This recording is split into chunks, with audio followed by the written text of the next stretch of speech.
Ça s'est passé la nuit du 25 décembre 2014 en fait, donc je rentrais dans ma colocation à Nouméa. Et en fait cette nuit-là, disons qu'il s'est passé un événement qui m'a marqué et qui a changé un peu le cours de ma vie. Après être sortie avec mes amis, j'ai eu une intuition premièrement de regarder toutes les fenêtres pour vérifier si elles étaient bien toutes fermées. Et que s'il se passait quelque chose dans cette maison, j'étais la première en ligne de mire. C'est l'intuition qui est passée et qui est repartie. Et quelques heures après, en fait, je me suis retrouvée...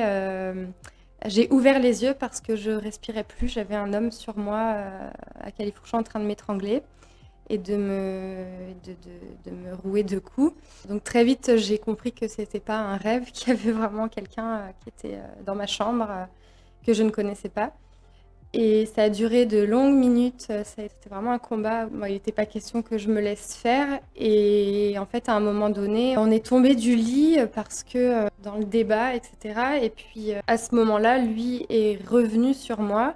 Et c'est là où j'ai été complètement coincée entre le lit et le bureau, à ne plus pouvoir bouger rien du tout et à être complètement coupée de ma respiration, de mes membres, de ma poitrine.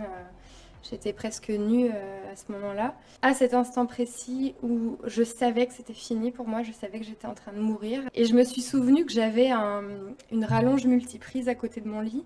Et je ne sais pas pourquoi, je me suis dit, tiens, je vais essayer de l'attraper.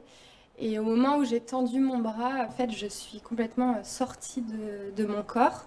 Donc je me voyais allongée avec cet homme avec tout son poids complètement sur moi, ses mains sur mon cou et moi qui étais là, consciente, mais qui n'était pas dans mon corps physique, qui flottait à côté, en fait. Et puis là, j'ai pensé à beaucoup de choses. Je venais d'avoir mes parents en France avec le décalage horaire. J'étais en train de me dire, tiens, ils sont en train de manger la bûche de Noël. Tiens, je tiens longtemps sans respirer, dis donc, je devrais faire de l'apnée. J'ai vraiment eu toutes ces pensées-là, des choses un peu surréalistes. Mais l'image était figée, c'est-à-dire que j'observais exactement ce qui se passait dans la pièce. Et à un moment donné, en fait, on m'a mis face à une décision, en fait. Soit je restais là où j'étais extrêmement bien. Je flottais, c'était tout doux, il y avait plein d'amour, c'était vraiment super. Et en fait, la décision, c'était ok, soit tu restes là où t'es, mais ça veut dire que t'es morte physiquement. Mais tu continues, il y a autre chose, je voyais bien la lumière. Alors, je ne suis pas rentrée dans le tunnel comme les gens racontent, mais moi, je suis restée devant. Ou soit tu reviens, et tu reviens dans ton corps. Mais là, par contre, ce que j'entendais, c'est que ça va pas être agréable, quoi. Ça va être très, très douloureux. Mais voilà, si tu choisis de revenir, c'est que tu as autre chose à faire. J'ai pris cette deuxième option. Ça va très vite, en fait, ça dure quelques secondes. Et au moment, en fait, où je prends cette décision de revenir, quand je réincorpore mon corps, alors là, c'est... des douleurs, c'est vraiment extrêmement, extrêmement douloureux. Et c'est à ce moment-là où j'ai été complètement guidée. Je savais que j'étais pas toute seule, dans le sens où il y avait vraiment une énergie qui m'accompagnait. C'est là où lui, je l'ai vu, où j'ai pu le tâter, le toucher. J'avais les mains libres. Ok, donc tu regardes. Est-ce qu'il a des signes distinctifs? Est-ce qu'il est tatoué? Est-ce qu'il est percé? Est-ce qu'il a de la barbe? Comment il est? Etc. Et à ce moment-là, j'ai pu lui enfoncer mes doigts dans les yeux et il m'a lâché. Il est enfin parti. Et voilà, et en fait, donc il y a un petit laps de temps où je me regarde, où j'ai plus de culotte, où j'arrive pas à avaler, où j'ai l'épaule qui est complètement tordue. Et là, je me mets à hurler, et c'est là où je quitte ma chambre, et mes colocs arrivent, et les pompiers, la police, enfin voilà, et après tout s'enchaîne.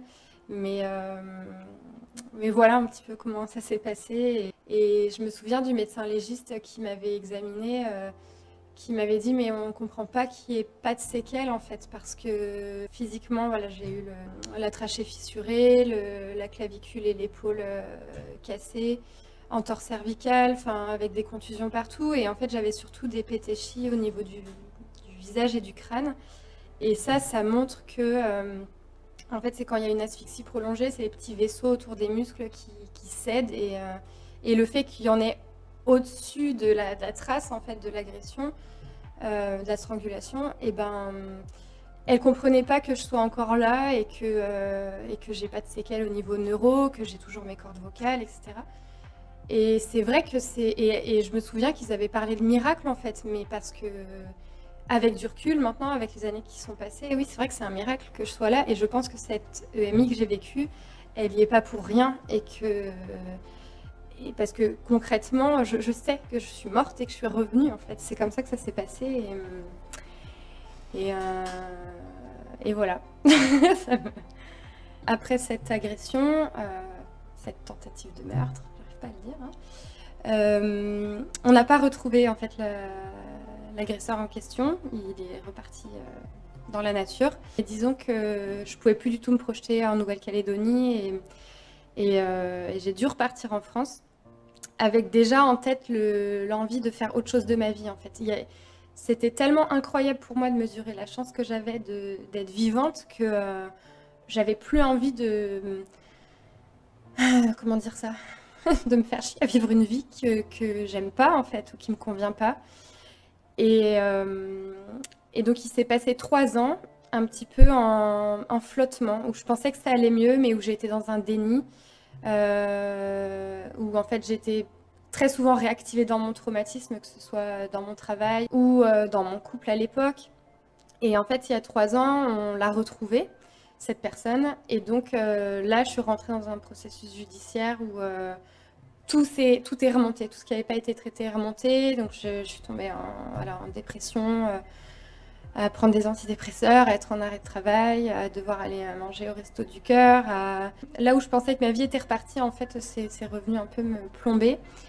Et au final, à travers ça, j'ai retrouvé des ressources, et j'ai dû revenir en Nouvelle-Calédonie pour la reconstitution des faits, grâce à mes amis qui m'ont financé un billet d'avion parce que rien n'était pris en charge, et ça a été un peu difficile aussi. Quand je suis revenue en Calédonie pour la reconstitution, donc pour à peine 10 jours sur le territoire, je me suis rendu compte que c'était ici que je me sentais vivante. Paradoxalement, que c'était ici que j'avais envie d'être, que c'était ici où j'avais mes racines, et j'avais pas fini mon aventure. Donc en début d'année 2019, je refaisais mon retour en Nouvelle-Calédonie pour m'y installer de nouveau et lancer complètement mon activité. En fait, entre-temps, je me suis complètement reconnectée à ce que j'étais dans ma spiritualité, dans ce que je suis venue faire ici sur cette terre, et le fait qu'on est bien plus que juste un être humain avec un corps physique qui vit une vie bien rangée. En fait, on est bien plus que ça, et ça m'a permis de me rendre compte de tous ces potentiels qu'on a et qu'on oublie de regarder. Et voilà, moi, ça m'a... Au final, cette expérience-là, elle a été marquante, mais j'ai choisi d'en tirer du positif parce que c'est ce qu'elle m'a apporté. Il y a eu le procès entre-temps aussi, là. Il a enfin été reconnu pour ce qui s'est passé. Ça m'a permis de boucler et d'oser revenir sur l'expérience de mort imminente et me dire, ben oui, en fait, j'ai vraiment vécu ça. Et j'ai le droit d'en parler, et c'est pas tabou, et ça fait pas de moi quelqu'un de pas les pieds sur terre en fait. Et c'est vrai que dans notre société, c'est des sujets dont on ne parle pas parce que c'est tabou, parce que ça fait peur, parce que c'est invisible, alors que on est bien plus que ça dans ce qui nous arrive dans nos vies. Et moi à présent, bah, oui, je me sens complètement bien plus complète, et je vis ma vie à 100%, parce que c'est maintenant en fait notre vie, et on n'a plus le temps d'attendre à vivre des choses qui ne nous conviennent plus.